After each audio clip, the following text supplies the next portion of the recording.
کے رسول. تو بالکل اسی طریقے سے وہ یقین قلبی والا ایمان، وَلَمَّا يَدْخُلِ الْإِيمَانُ فِي قُلُوبِكُمْ والی بات نہ ہو، بلکہ اسی سورہ حجرات میں وہ بھی ہے وَزَيَّنَهُ فِي قُلُوبِكُمْ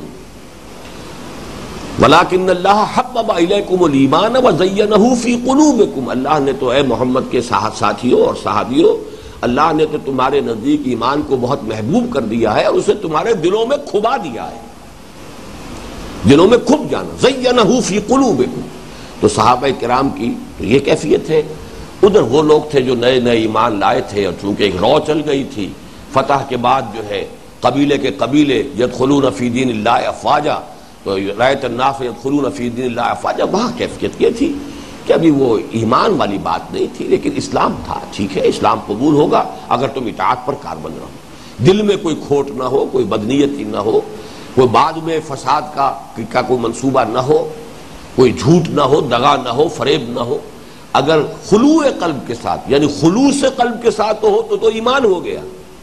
اگر خلوع قلب کے ساتھ بھی ہے کہ قلب میں تو خلا ہے، نہ کوئی بدنیتی ہے نہ یقین ہے، لیکن عمل میں اطاعت موجود ہے، تب بھی تمہارے ساتھ یہ رعایت کی گئی وَإِن تُطِيعُوا اللَّهَ وَرَسُولَهُ لَا يَلِدْكُم مِّنْ أَعْمَالِكُمْ شَيْئًا إِنَّ اللَّهَ غَفُورٌ رَحِيمٌ. اس لیے کہ اللہ غفور الرحیم ہے. اللہ کی ان دو صفات کا حوالہ سورہ حجرات میں، اسی لیے اس بات کو میں نے بڑی تفصیل سے واضح کیا ہے. وہ اہم ترین آیات میں سے قرآن مجید کی، بلکہ مقامات کہنا چاہیے کہ پہلی آیت جو ہے نمبر 14 اس میں ایمان اور اسلام کو علیحدہ کیا گیا، اگلی آیت میں مومن کی ڈیفینیشن دی گئی. یہاں اس میں یہ کیا گیا ہے کہ اس ایمان کی ڈیفینیشن کو پھر دو حصوں میں سپلٹ کر دیا گیا، اور وہ جو جس کو کہ سورہ حجرات میں کہا گیا ہے وَتُجَاهِدَ فِي سَبِيلِ اللَّهِ انما المؤمنون الذين آمنوا بالله ورسوله ثم لم يرتابوا وجاهدوا باموالهم وانفسهم في سبيل الله، اس کا ذکر جو ہے اگلے سوال میں آ جائے گا، وہ میں بعد میں عرض کروں گا. لیکن یہاں اصل میں صرف سپلٹ کیا گیا ہے ایمان اور اسلام کو، کہ ایمان جو ہے وہ ہے یقین، ان تؤمن بالله وملائکته وکتبه ورسله، کہ تم ایمان رکھو، یقین رکھو وثوق کے ساتھ، اعتماد کے ساتھ اللہ پر اور اس کے فرشتوں پر اور اس کی کتابوں پر اور اس کے رسولوں پر اور یوم آخر پر. وَتُؤْمِنَ بِالْقَدْرِ خَيْرِهِ وَشَرِّهِ، اور یہ کہ تم یقین رکھو قدر پر، اس کے خیر پر بھی اس کے شر پر بھی. یہ جو ہے جو آیا ہے معاملہ، یہ کچھ آپ کے ذہن میں ہے کہ کہیں ہم نے اس کو پڑھا ہے یا نہیں؟ آپ کے منتخب نصاب میں کہیں یہ مسئلہ زیر بحث آیا یا نہیں؟ جی، سورہ تغابن میں یہ مسائل آ جاتے ہیں. ویسے یہ کہ جو تنظیم اسلامی کا تعارف نامی جو کتابچہ ہے، اس میں ہم نے جو اپنے عقائد لکھے ہیں، ایمانیات کی جو بحث کی ہے، اور یہی فرق ہے جماعت اسلامی کا جو دستور اولین بنا تھا اس میں اور ہمارے اس دستور میں، کہ جماعت اسلامی کے دستور میں صرف کلمہ شہادت اور اس کے مضمرات کو تو خوب کھول کر بیان کیا گیا، اور وہ میں نے وہاں سے لیے ہیں اور اپنے اس کتاب میں لکھ دیا ہے کہ وہاں سے لیے ہیں، اگرچہ چند چیزوں کا اس میں اضافہ کیا ہے، لیکن بنیادی سٹرکچر وہی ہے جو جماعت اسلامی کے دستور میں مضمرات بیان کیے گئے کہ لا الہ الا اللہ کہہ دے کہ یہ نتائج ہے، اور محمد الرسول اللہ کو ماننے کے یہ نتائج ہے. لیکن یہ کہ ایمان کی بحث سے وہ خالی ہے جماعت اسلامی کا پورا دستور. ہم نے اس کو شامل کیا، تو اس میں تقدیر کی بحث جو ہے اس پر بھی میں اسی لیے تفصیل سے وہاں پر تفصیل تو نہیں کہنا چاہیے، لیکن وضاحت کے ساتھ میں نے بحث کی کہ در حقیقت ایمان بالقدر اللہ تعالی کی دو صفات پر ایمان کا نام ہے، اور وہ دو صفات کون سی ہیں جو سب سے زیادہ کثرت کے ساتھ آئی؟ هو على كل شيء قدیر هو بكل شيء علیم. یہ جو لفظ کل آتا ہے، اور یہ سورہ حدید جب آپ پڑھیں گے کہ اس میں، اور دروس تو میرے سنے ہی ہوں گے کہ یہ گویا کہ صفات باری تعالیٰ کے ضمن میں ہماری آخری پناہ گاہ ہے. ہم تصور نہیں کر سکتے وہ کتنا قادر ہے، کتنا قادر ہے، ہماری ذہن میں کہاں آئے گا. سنار کی ترازو میں تو تولے ماشے تول سکتے ہیں، ٹنوں کو تو نہیں تولا جا سکتا. ہماری تو یہ وہ سنار والی ترازو ہے، اس میں اللہ کی قدرت کتنی ہے اس کا اندازہ نہیں ہو سکتا، اللہ کا علم کتنا ہے اس کا اندازہ نہیں ہو سکتا. لہذا بس کل. لیکن آپ نے دیکھا ہوگا کہ یہی دو صفات تکرار کے ساتھ آتی ہیں، ہوا بکل شیء علیم. سورہ تغابن ہی میں اللہ تعالیٰ کی صفت علم ایک آیت میں 3 مرتبہ 3 مختلف ڈائمنشنز کے ساتھ آئی ہے. آیت نمبر 4 یاد ہے، یعلم ما فی السماوات والارض وَيَعْلَمُ مَا تُسِرُّونَ وَمَا تُعْلِنُونَ وَاللَّهُ عَلِيمٌ بِذَاتِ الصُّدُورِ، وہ جانتا ہے جو کچھ کے آسمانوں میں ہے اور زمین میں ہے، وہ جانتا ہے جو کچھ کے تم ظاہر کرتے اور چھپاتے ہو، اور وہ جانتا ہے جو کچھ کے لوگوں کے سینوں کے اندر دفن ہے۔ اور اس تیسری بات میں پتہ نہیں آپ کو یاد ہے کہ نہیں کہ میں نے اس کی وضاحت کی ہے کہ بہت عرصے تک یہ مجھ پر نہیں کھلی تھی اور بہت سے لوگوں پر نہیں کھلی ہے کہ تیسری بات سے مراد کیا ہے۔ اللہ جانتا ہے جو تم ظاہر کرتے ہو، جو تم چھپاتے ہو، پھر اب یہ کہنے کی ضرورت کیا ہے کہ تمہارے سینے میں جو کچھ ہے اس کو بھی جانتا ہے۔ یہ ہے وہ سب کانشس مائنڈ جسے انسان خود بھی نہیں جانتا۔ ایک چیز تو وہ ہے جو میں جان بوجھ کر چھپا رہا ہوں، اس کو تو میں جانتا ہوں نا، کانشسلی بالارادہ چھپا رہا ہوں اسے۔ ایک وہ ہے کہ جو میرے اپنے سب کانشس میں ہے، تحت شعور میں ہے، جسے میں خود نہیں جانتا، چھپاؤں گا کیا؟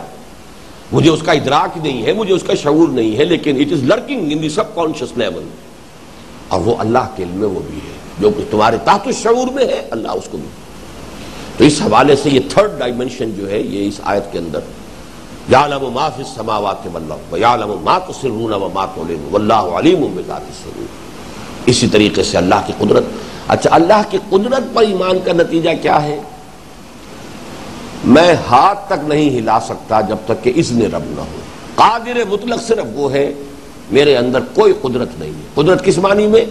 کہ میں خالص اپنے اختیار سے اپنی انگلی کو جنبش بھی نہیں دے سکتا۔ پھر تو میں اس کا تو مطلب یہ ہوگا کہ میں علی الاطلاق قادر ہو گیا، میں قادر نہیں۔ اذن رب کے بغیر پتا بھی نہیں ہلے گا۔ ہم کاسب اعمال ہیں، خالق اعمال اللہ ہے۔ اپنے ارادے کی بنیاد پر نیکی یا بدی ہم نے کما لی، لیکن کوئی فعل بھی بالفعل اس کا ادراک، اس کا جو صدور ہے وہ ہمارے اختیار میں نہیں ہے، وہ چھایا ہوا ہے، وہ تو بستولی ہے، استیلاء۔ اور اللہ تعالیٰ کے علم پر ایمان، جو کچھ ہونا ہے وہ اللہ کے علم میں ہے۔ اس میں جیسا کہ میں نے وضاحت کی ہے مختلف مواقع پر، پری نالج اور پری ڈیسٹینیشن میں فرق کر لیجیے۔ پری نالج اور ہے اور پری ڈیسٹینیشن اور ہے۔ مجبور ہو جانا کہ پہلے سے میرے بارے میں اللہ نے طے کر رکھا ہے کہ میں یہ اٹھاؤں گا، میں نے اللہ کے حکم اور اس طے کرنے کی وجہ سے اٹھایا ہے، یہ چیز جو ہے یہ غلط ہے۔ اللہ کے علم میں تھا کہ اللہ یہ میں اٹھاؤں گا، میرے دل میں یہ ارادہ پیدا ہوگا، یہ علم میں تھا۔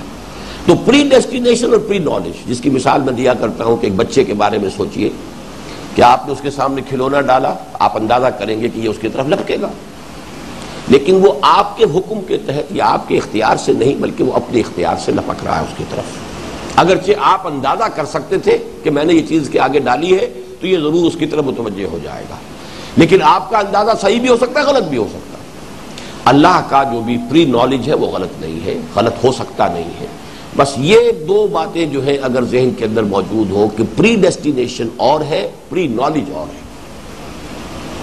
پری نالج کی وجہ سے پری ڈیسٹینیشن جو ہے وہ لازماً ثابت نہیں ہوتی، تو پھر وہ جبر کا معاملہ ختم ہو جائے گا، اللہ کے علم میں ہے۔ اور یہ کہ میں خود اپنے اختیار سے اپنی انگلی کو، ہاتھ کو جنبش دینے کا اختیار بھی نہیں رکھتا اللہ تعالیٰ کے اذن کے بغیر۔ علی کل شیء قدیر بکل شیء علیم۔ ان دونوں چیزوں کو جان لیجئے۔